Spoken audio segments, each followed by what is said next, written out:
बच्चों, कैसे हैं आप सभी? मैं आशा करती हूँ सभी लोग स्वस्थ और प्रसन्न होंगे। आज हम हमारा पाठ सच्चाई का साथ को पढ़ेंगे और समझेंगे। तो आइए शुरू करते हैं इस पाठ को।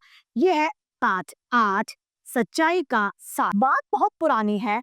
नेपाल में रंजू नाम की एक लड़की रहती थी। लड़की का नाम क्या था? रंजू। उसकी माँ की मृत्यु हो चुकी थी। उसके पिता ने उसके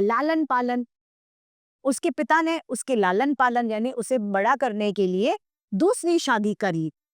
उसकी सौतेली यानी दूसरी माँ रंजू से बहुत काम लेने लगी, यानी उससे बहुत काम करवाती थी। वह रंजू से घर के सारे बर्तन साफ करवाती थी। रंजन से जंगल से लकड़ियां चुनवाती थी, यानी लकड़ियां भी बीन कर वो लेके आती थी। तब उसे भरपेट वो खाना दिया करती थी, यानी काम के बदले वो उसे खाना देती थी। एक दिन की बात है, रंजू बर्तन साफ करके जैसे ही उठी, उसकी सौतेली माँ आ गई और बोली, रंजू, आज घर में चावल नहीं, तुझे भोजन के लिए धान कूचना होगा, यानी धान को पीटना होगा। रंजू धान लेकर बाहर निकली और रास्ते में बैठकर रोने लगी। थोड़ी देर में वहां ढेर सारी गोरैया चिड़िया आ गईं। उन्होंने उसे रोने का कारण पूछा। रंजू ने पूरी बात बता दी। चिड़िया ने उसकी सहायता यानी मदद करने की बात कही। उन्होंने अपनी चोंच से धान के छिलके को निकालकर चावल बना दिया। रंजू जब चावल लेकर घर में गई तो उसकी सौतेली माँ ने रंजू के हाथों में चावल देखे। उसे विश्वास ही नहीं हुआ कि इतने सारे चावल रंजू ने निकाले हैं। फिर उसने पड़ोसियों से पूछा कि क्या किसी ने रंजू की सहायता की है? सबने मना कर दिया।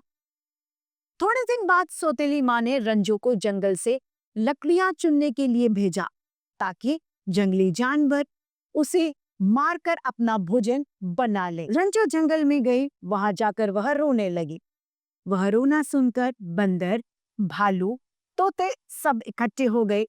सबने उसके रोने का कारण पूछा कि आप क्यों रो रहे हो।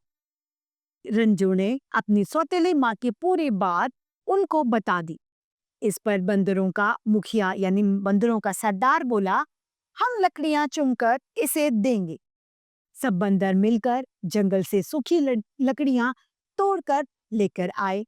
बंदरों ने उसे कुछ फल तोड़कर भी खाने के लिए दिए। अब समस्या यह थी कि लकड़ियां उसके घर तक कैसे जाए। इस पर भालू ने कहा, मेरी पीठ पर लकड़ियां रख दो, मैं रंजू के घर तक पहुंचा दूंगा। सभी बंदरों ने मिलकर लकड़ियों का गट्ठर बनाकर भालू की पीठ यानी कमर पर लाद दिया। वह रंजू के साथ धीरे धीरे चलकर उसके घर पर लकड़ियां लेकर गया। घर के सामने रंजू की सौतेली माँ बैठी थी। उसने भालू को लकड़ियां ले जाते देखा तो सन्न रह गई, यानी हैरान हो गई। भालू ने लकड़ियों को घर के सामने गिरा दिया और जाने लगा। रंजू ने उससे कहा, भालू भैया, कल मैं फिर आऊंगी। भालू ने कहा, मैंने तुमको अपनी बहन मान लिया है, तुम जब चाहो तब आ सकती हो। रंजू अब रोजाना प्रतिदिन जंगल में जाने लगी। बंदर भालू उसकी मदद करने लगे। एक दिन बंदर के मुखिया ने कहा कि रंजू की उम्र तो पढ़ने लिखने की है, हमें उसे पढ़ाना लिखाना होगा। सबने तोते से रंजू को पढ़ाने के लिए कहा और तोता खुशी खुशी रंजू को पढ़ाने के लिए तैयार हो गया। कुछ ही दिनों में रंजू पढ़ना लिखना सीख गई। घर का काम उसके मित्र यानी दोस्त पशु पक्षी करने लग गए। अब वह खुश रहती थी। इसलिए यदि कोई भी सच्चाई के मार्ग पर चलता है तो सब लोग उसकी सहायता यानी मदद करते हैं। तो बच्चों, इस पाठ से हमें सीख मिलती है कि हम लोगों को भी हमेशा सच्चाई के मार्ग पर चलना चाहिए। तो इसी के साथ हमारा ये पाठ समाप्त होता है। मैं उम्मीद करती हूँ सभी को ये समझ में आया होगा। आज के लिए इतना ही, फिर मिलते हैं। धन्यवाद।